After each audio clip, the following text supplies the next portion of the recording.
Selfish, I'm dead selfish. I'm now a star, why do you want my selfie? I'm solo baby 86, it's myself and I.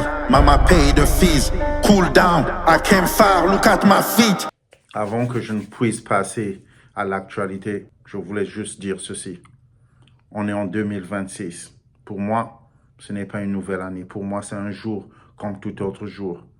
Le 31 décembre au 1er, c'était un jour comme tout autre jour. Rien n'a changé. Le ciel n'est pas tombé et la terre n'est pas montée. Mais une chose a changé. C'est une décision que je prends, pas parce qu'on est passé une autre année, mais c'est une décision que je prends parce que c'est un nouveau jour. Si tu viens me demander un conseil et qu'à la fin, tu penses que mon conseil n'était pas important, plus besoin de me demander des conseils. Tu viens de demander mon avis sur quelque chose et que tu penses que mon avis n'a plus d'importance, pas besoin de venir me demander mon avis. Si tu as déjà les réponses, pas besoin de venir me déranger. J'ai aujourd'hui 59 ans. Le jour prochain, j'aurai 60 ans. J'ai plus le temps. Non, sérieusement, j'ai plus le temps. Je t'aime. Si tu me supportes, je te supporte. Si tu me détestes, ça c'est ton problème parce que j'ai pas le pouvoir et le temps et la force de détester qui que ce soit. Parce que même ceux qui m'ont fait du mal, je les déteste. Et je prie que tout aille mieux pour eux. Mais ne t'approche pas de moi si tu me détestes. Mais au moins laisse-moi savoir. Si je commets des erreurs, j'ai envie autour de moi des gens qui vont me dire, écoute, ça c'est une erreur. Tu n'as pas besoin de faire ceci. Si tu penses que ma marque de vêtements, je vais vous laisser savoir, ça c'est ma marque de vêtements. Le IBFWC. C'est ma propre marque de vêtements. Ça, c'est une grande marque sur laquelle j'ai redesign mon truc. En fait, ma marque de vêtements, chaque pièce, c'est unique. Chaque pièce est différent. Je n'en fais jamais deux. Et c'est fait à la main par moi. Et c'est fait sur des grands designs. Comme ceci, c'est un grand design. Pour ceux qui ne connaissent pas, c'est Van Drynochen. C'est un Van Drynochen que j'ai repris. Tu vois, j'ai remis mes designs dessus. J'ai fait mon truc. C'est un Van Drynochen. Tranquille. Ça, c'est ma marque de vêtements. Comme j'ai dit, le IBFWC. Allez supporter. Si tu veux faire une commande, fais ta commande. Mais elle sera unique. Tu seras le seul dans le monde à avoir ça. On revient sur ce que j'étais en train de dire. Donc, si tu penses que ma marque n'est pas trop bonne, qu'il y a des choses que je dois ajouter, sois clair, dis-moi. Si tu veux supporter, supporte. Ne me demande pas quelque chose quand tu n'as jamais fait quoi que ce soit pour moi. Et si je te viens en aide et que derrière, tu te plains parce que tu penses que si je t'ai envoyé 100 dollars et toi, tu es, je sais pas, en Afrique, moi, je t'ai envoyé 100 dollars. Et moi, pour faire 100 dollars, je dois travailler quoi? 3 heures, hier encore, 5 heures. Et même si je dois travailler 1 heure pour 100 dollars, même si encore l'univers me permet de travailler 2 secondes pour 100 dollars, mais je dois aller travailler. Et à la sueur de mon front. Et je dois dealer avec des stress que toi, tu as si tu ne deals pas avec. So, quand tu viens me demander de l'aide et que je suis capable de t'aider et que tu n'es pas satisfait parce que tu penses que 100 dollars convertis en CFA, ça fait, je sais pas, 55 000, que c'est petit, ne viens même plus m'embêter. Même si je t'envoie 10 000 CFA, ne viens plus m'embêter. Parce que moi, je dois me lever tôt. Parce que moi, je dois aller en guerre pour avoir ces 10 000 francs. Si tu ne me respectes pas, n'attends pas que je puisse te respecter. Si on ne s'appelle pas, c'est pas la peine de m'appeler quand tu as besoin juste d'aide. Si on ne se communique pas, c'est pas la peine de vouloir faire semblant. Je voulais juste savoir comment tu allais après pour venir me dire, tu sais, arrêtons ça. Le truc où le fait semblant là, c'est fini. Là. Parce que moi, je vais vous dire, ce que je dis là, je vais vous dire ça clairement maintenant. Sur ce nouveau jour, c'est ce que je voulais dire. On va passer, il faudrait que je dise le GOAT, le vôtre, le Seven, le motherfucking GOAT. Je fais encore des trucs demain là et tout. Bon, bref, on va passer. Je suis obligé, tu vois, là, je suis obligé d'animer. Hey, on va passer. Avant que je passe au main event, respect le rap français, mais aussi l'enfant du pays, Calbo. Si je ne me trompe pas, je pense que Calbo et Lino, ils sont Congolais de Brazzaville. C'est comme ça qu'on dit parce qu'on doit maintenant faire les différences entre Congolais de Kinshasa, Congolais de Brazzaville. Pour moi, on est d'une même mère et on est tous africains et tout. Mais je pense que Calbo, il est Congolais. Que ce soit de Kinshasa, Brazzaville, les Congolais. Je pense, si je me trompe, dites-moi et excusez-moi si je me trompe. Parce que là, on est en train de parler de quelqu'un de grand qui a marqué son temps dans le rap français, qui était une figure emblématique du groupe Bisson Abisso. Donc, je suis sûr qu'il était Congolais de Brazzaville. Parce que comme je vous ai dit, je ne suis pas un journaliste, je ne vais pas faire les recherches longues, je ne me casse pas la tête. Je prends les informations, ce que je pense connaître, je dis. Et quand je suis pas sûr, je vous laisse savoir de ne pas me prendre au sérieux. Comme ça, on s'embrouille pas là. Yeah. So, rest in peace à lui. Le gars, il allait très jeune. L'ancien, il est parti. Rest in peace à lui et mes condoléances à toute sa famille, au monde hip-hop, au secteur A. Yeah. Et ce que j'ai pas aimé, c'est que Lacoste, parce que pour ceux qui connaissent Arsenic était fort sur le Lacoste. You know, je me rappelle quand Arsenic était, ce temps-là, c'était même pas les survêtements. On appelait pas ça les survêtements chez nous là-bas.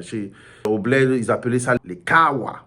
Ceux qui, you know, les survêtements Kawa, les Kawa. En fait, Kawa, je pense, c'était une marque, mais après, nous, on s'est pris, on appelait tous les survêtements Kawa maintenant. Yeah. Ils étaient forts en ça. Lacoste, c'est une brand qu'ils ont poussé, mais Lacoste ne les a jamais, you know, sponsor. You know, Lacoste n'a jamais été derrière eux. Mais durant cette mort, ce qui est bien, c'est qu'ils sont venus reconnaître Arsenic maintenant qu'il soit parti. Mais ce que je n'aime pas, c'est que pour moi, je dis que Lacoste a juste fait ça pour un PR mode. Parce que là, si je ne me trompe pas, les ventes de Lacoste en France vont aller up. Peut-être pas partout dans le monde, mais en France, ça va aller up. Tu vois? Parce que quand je me permets même, si vous me permettez, de me permettre d'aller sur Instagram, là, le Lacoste, ils disent Lacoste is deeply saddened by the passing of Calbo, one of half of the icon French rap duo Arsenic, you know. So, c'est juste pour dire ceci, you know. Moi, je pense qu'ils ont fait ça juste pour essayer de vendre en même temps. Je pense pas que c'est réel, là. Moi, je pense pas vraiment que c'est réel. À moins que je puisse me tromper. C'est bien qu'ils aient fait ça, ben, vous avez attendu que l'ancien ne soit plus là. Mais non, like, c'est bon d'honorer les gens quand ils sont vivants. C'est un peu ça dans la vraie vie. Tu vois, voilà pourquoi au début j'ai dit, écoute, si toute l'année tu n'as jamais checké sur moi, pourquoi tu vas venir me dire bonne année à la fin là? Tu n'as jamais checké sur moi. Là, faisons comme à la télé là. C'est pas la peine de faire l'effet semblant. C'est comme dans la communauté, les gens ils attendent que quelqu'un puisse mourir pour venir faire les cotisations. Mais quand le gars il était malade, vous étiez où? Quand le gars il avait besoin de votre aide là, vous étiez réellement où là? Mais quand le gars il meurt, vous tous vous voulez faire ceci, vous faites des panels maintenant pour... Car le gars il avait besoin de vous faites les panels là quand la personne est vivante. Appelez les personnes. Comment tu vas pas savoir que la personne était malade? Et quand il meurt, tu es au courant. Ça veut dire que vous n'avez jamais eu de communication. Ça veut dire que vous ne vous parlez même pas. Tu vois, c'est important. Parfois, prendre juste un text message. Comment tu vas là-bas? You know? Non, on ne dit pas que l'amitié, on doit être matin, midi, soir ensemble. Non, c'est pas ce que je suis en train de dire. Parce que la vraie amitié, c'est pas aussi être ensemble matin, midi, soir. On peut être ensemble matin, midi, soir. On rigole, mon frère. Au fond, tu es mon véritable ennemi. C'est qui veut même m'assassiner le premier. Tu comprends? Non, moi, ce que je suis en train de dire, c'est que prenez nouvelle des autres. Pas seulement quand ils sont plus. Ou bien pas seulement quand vous voulez faire votre Congo, ça, à la con, là. C'est comme certaines personnes, tu perds quelqu'un, ils commencent à t'appeler. Mais condoléances, mon frère, tu m'as jamais parlé, mon frère. On s'est jamais parlé. Oui, on s'est connus, mais on se connaît pas d'Adam et Ève. Et maintenant que tu apprends, j'ai perdu quelqu'un, ou bien tu apprends que j'ai divorcé, j'ai appris. Parce que moi, je connais des gens qui sont dans des pétards, avec leur femme ou avec whatever. Moi, je n'appelle pas. Quand eux-mêmes, ils me l'ont pas dit, moi, je n'appelle pas. Surtout si on ne se parle pas, moi, je t'appelle pas pour te dire, j'ai appris ceci. Comment? Ou faire semblant. Hey, comment tu vas? Comment? Pour attendre seulement que la personne puisse me dire, tu sais, si moi, je suis en train de dépasser cela.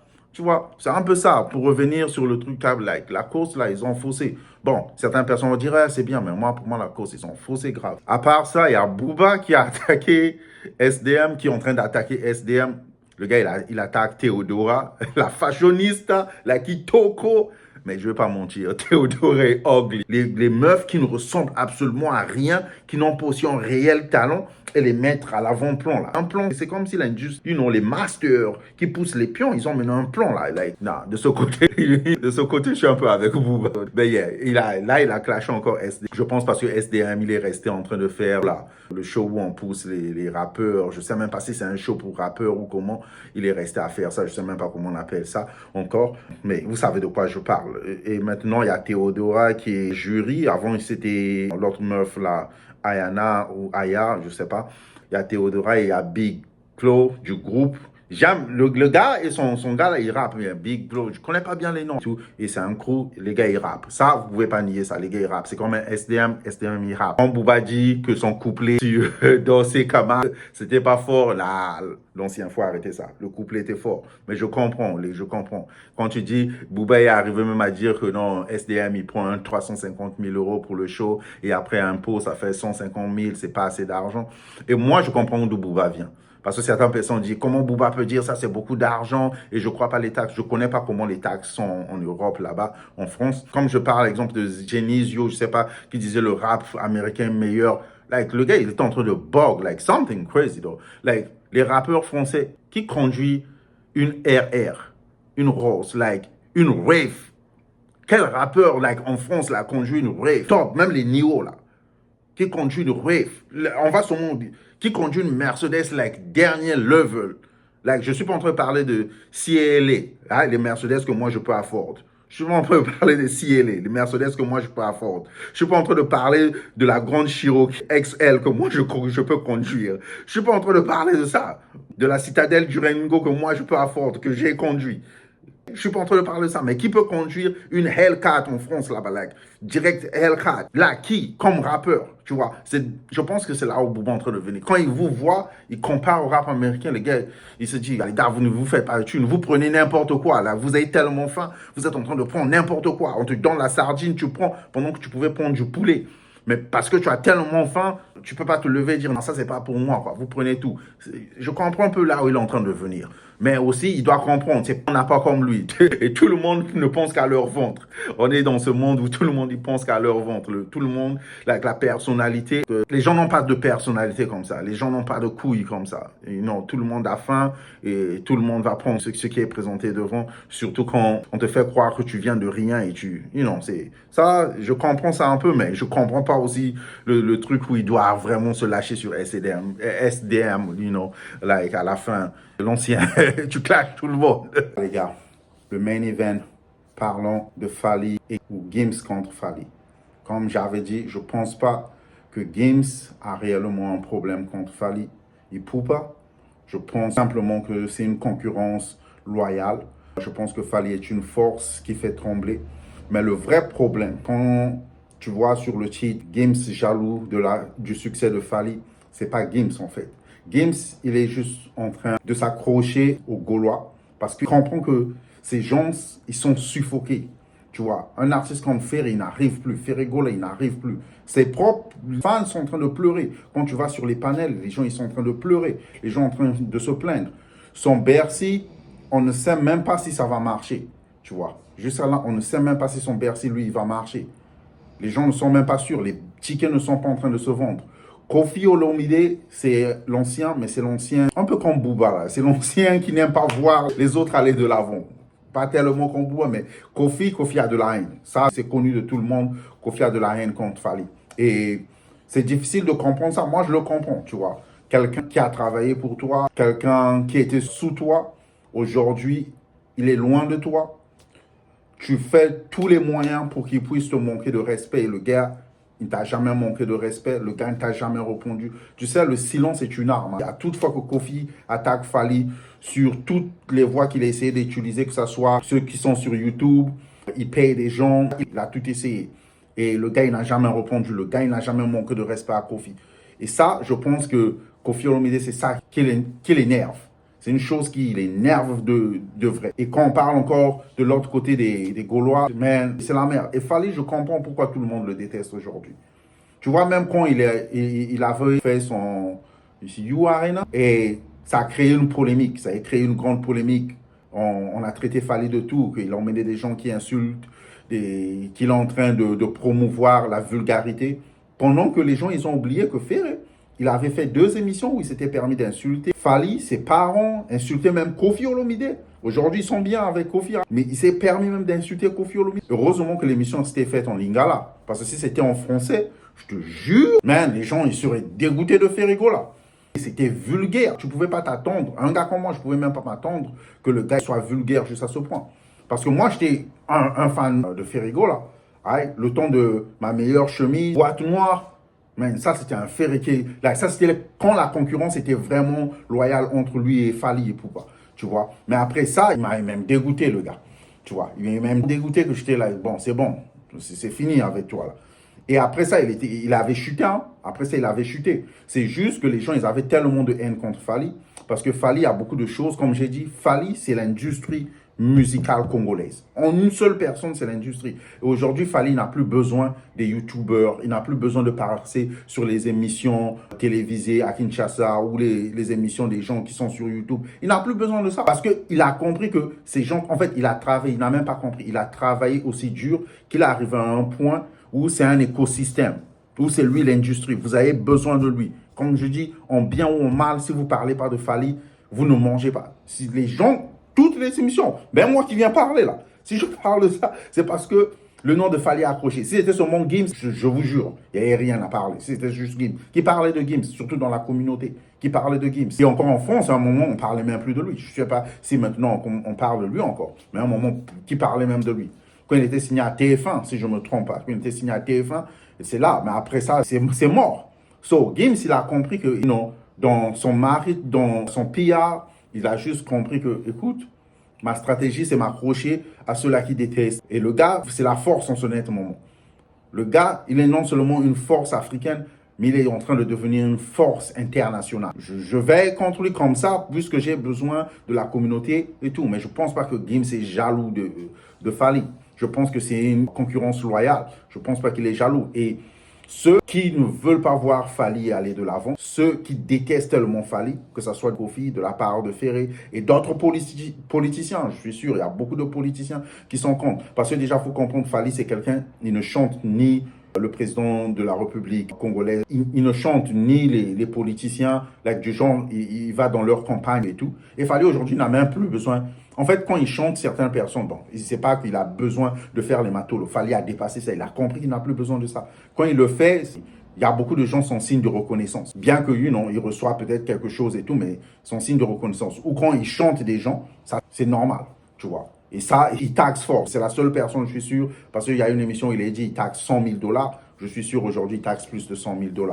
Tu vois. Et le gars, il est puissant. Mais ça énerve beaucoup de gens parce que nombreux dans ce monde musical congolais ne sont pas à ce niveau. Nombreux sont chiants. Et la majorité des artistes sont chiants. La majorité des artistes, même aussi grands que leur nom paraît, c'est juste dans la communauté. C'est des gens qui sont toujours dans la queue monde. C'est des gens qui sont toujours obligés d'embrasser les fesses des gens pour survivre. Tu comprends? C'est comme ça qu'ils vivent. Donc ça énerve beaucoup de gens. Donc moi, je pense que Fally, il n'est vraiment pas en compétition avec Gims. Et comme je disais, s'il y a de l'animosité, ça sera de la part de Gims. Parce que Fally, c'est la force qui fait peur. Faut pas oublier, Fally, il est en train de faire 2 stades de France. Et comme je dis, Gims, il en a fait un seul. Il peut revenir maintenant, essayer de faire comme il a fait sur le U-Arena, il a fait les 5 dates. Mais Fally ne pouvait pas. Comme aujourd'hui, tu vois, tous ces gens-là, ils sont encore en train d'attaquer Fally. Tu as des gens qui viennent sur YouTube en train de menacer Fally. J'ai causé avec Game et tout. Que du muto, que de la mutomanie. C'est comme quand Fally était en train de faire son truc, tu vois. Il était en train de faire son U-Arena. Les gens sont allés jusqu'au cimetière, les gens ont marché contre lui. À chaque fois que le négro, il veut faire quelque chose, les gens sont contre lui. Et ça si vraiment tu l'étudies, tu veux comprendre quelque chose, quand tu demandes à Dieu ou à l'univers de devenir grand, il faut attendre au combat. Et en réalité, si on ne te combat pas, si les gens ne te détestent pas, you un pas, comme on dit en anglais, et continue. C'est là où tu comprends que tu es une force, les gars. Donc, pour résumer le tout, je ne pense pas que Gims a un problème. Gims, je ne pense pas qu'il est jaloux, mais Gims, il a juste peur. Il faut accepter ça. Il a peur et Gims, pour lui, Fally est une motivation d'aller de l'avant. Donc, quand je dis peur, c'est dans le sens, le gars, il ne dort pas. Il y a même une interview, Gims disait, les autres, ils vont en boîte, ils sortent, ils sont fatigués et tout, mais moi, je suis au studio. Ça, c'est Fally qui a dit ça en premier. Le gars, il est toujours au studio. C'est rare que vous le voyez en boîte, au casino, en train de faire des parties derrière les fesses des femmes et tout. Le gars, il est marié, il est il est dans la logique, tu vois. Et même s'il fait des trucs, personne ne sait. Il est carré. Le gars, il évite beaucoup de choses. Le gars, il est au studio. Le gars, il drop des sons, des bangers à chaque fois. Et ça, beaucoup d'artistes dans le monde musical congolais ne comprennent pas ça. Le gars, il a travaillé sur son image. Le gars, aujourd'hui, juste son image, c'est toute une marque. Tu comprends? C'est la communauté qui est mauvaise, la communauté qui est hypocrite, la communauté qui est jalouse. Ils sont pas prêts, ils étaient jamais prêts. Fally, c'est comme Jésus, excusez-moi de la métaphore, mais Fally, c'est comme Jésus qui est arrivé sur Jérusalem et tout le monde a paniqué. Et qu'est-ce qu'ils veulent? C'est sa mort. Et ça fait peur parce que je suis sûr que les gens comme les Kofi, les Ferré, ils sont prêts à mettre de l'argent et envoyer quelqu'un tirer sur Fally ou l'empoisonner. Que ma langue n'arrive pas juste à là, mais ça fait peur. Hey, abonne-toi. subscribe, appuie le bouton like, laisse-moi un commentaire, dis-moi ce que j'ai manqué. Merci pour ton support, toi qui regardes. Merci d'inviter encore du monde à venir s'abonner. Allez, on se dit à la prochaine. One love, one peace. Fat burn, I've been a personal trainer, science in that club, boo boo. I will push this shit till I turn 50.